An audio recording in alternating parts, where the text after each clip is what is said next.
الحمد للہ وکفا الصلاة والسلام علی سید الانبیاء والمرسلین اما بعد فاعوذ باللہ من الشیطان الرجیم بسم اللہ الرحمن الرحیم فویل للمصلین الذین هم عن صلاتهم ساہون الذین هم یراؤون صدق اللہ مولانا العظیم۔ عزیزان محترم، بات کریں گے ریاکاری کی شامت کے حوالے سے۔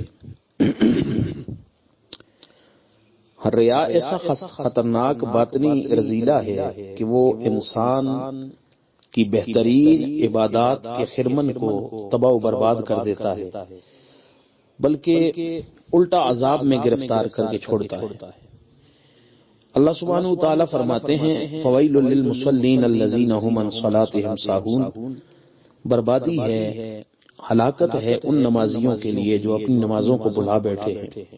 الذین هم یراؤون، وہ لوگ جو ریاکاری کرتے ہیں۔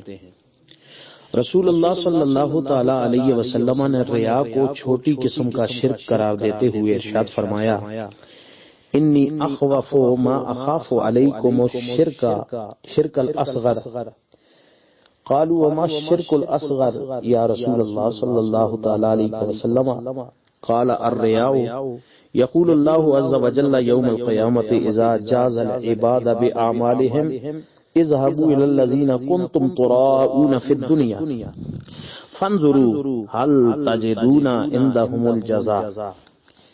رسول اللہ نے فرمایا تمہارے متعلق جن چیزوں کا مجھے ڈر ہے ان میں سب سے زیادہ خوفناک چھوٹا شرک ہے۔ صحابہ کرام نے عرض کی یا رسول اللہ صلی اللہ علیہ وسلم چھوٹا شرک کیا ہے؟ آپ نے فرمایا ریاکاری۔ قیامت کے دن جب اللہ عز و جل اپنے بندوں کو ان کے کاموں کا ثواب عطا فرمائے گا تو دکھاوے کے لیے کام کرنے والوں سے فرمائے گا کہ جاؤ ان لوگوں کے پاس جنہیں دکھانے کے لیے تم اپنے اعمال کیا کرتے تھے اور پھر دیکھو کہ تمہیں ان سے کیا اجر ملتا ہے، یعنی ان سے تمہیں کوئی اجر ملتا ہے، کوئی جزا ملتی ہے یا نہیں۔ نبی رحمت صلی اللہ تعالی علیہ وسلم نے ارشاد فرمایا کہ قیامت کے دن ایک سخی، ایک شہید اور ایک عالم کو حشر کے میدان میں لایا جائے گا۔ ان کا حساب و کتاب ہوگا تو اللہ سبحانہ تعالی سخی سے فرمائے گا کہ تیرے پاس میرے لیے تو کوئی اجر نہیں ہے، تو نے دنیا میں جن کو دکھانے کے لیے، جس کام کے لیے تو نے، جس شہرت کے لیے عمل کیا تھا وہ تو مل چکا۔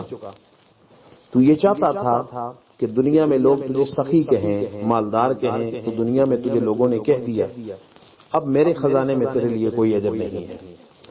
پھر اسی طرح شہید جو ہے اس سے بھی کہا جائے گا کہ کیا تو اپنا عمل جو ہے دنیا میں لوگوں کو دکھانے کے لیے نہیں کیا کرتا تھا؟ تو وہ عرض کرے گا بار الہ بات تو یہی ہے کہ میں نے شہادت اور جہاد اس لیے کیا تھا، شہادت اس لیے حاصل کرنا چاہتا تھا کہ لوگ مجھے شہید کہیں، تو اللہ فرمائے گا لوگوں نے تجھے شہید کہہ دیا، اب میرے پاس تیرا کوئی اجر نہیں۔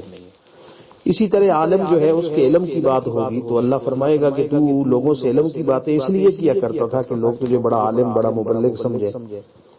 وہ کہے گا بار الہ بات تو یہی ہے، تو اللہ سبحانہ تعالیٰ فرمائے گا کہ دنیا میں نے تجھے لوگوں کے سامنے بڑا عالم اور بڑا خطیب مشہور کر دیا، اب میرے خزانے میں تیرے پاس تیرے لیے کوئی اجر نہیں۔ تینوں کے لیے حکم ہوگا کہ ان کو ٹخنوں سے باندھ کر گھسیٹ کے جہنم کے حوالے کر دو۔ کتنی بڑی انسان کے لیے نقصان کی بات ہے کہ صرف ریاکاری کی وجہ سے اس کے اعمال کی کھیتی برباد ہو جائے اور اللہ سبحانہ تعالیٰ کے ہاں وہ ذلت اور رسوائی اٹھائے۔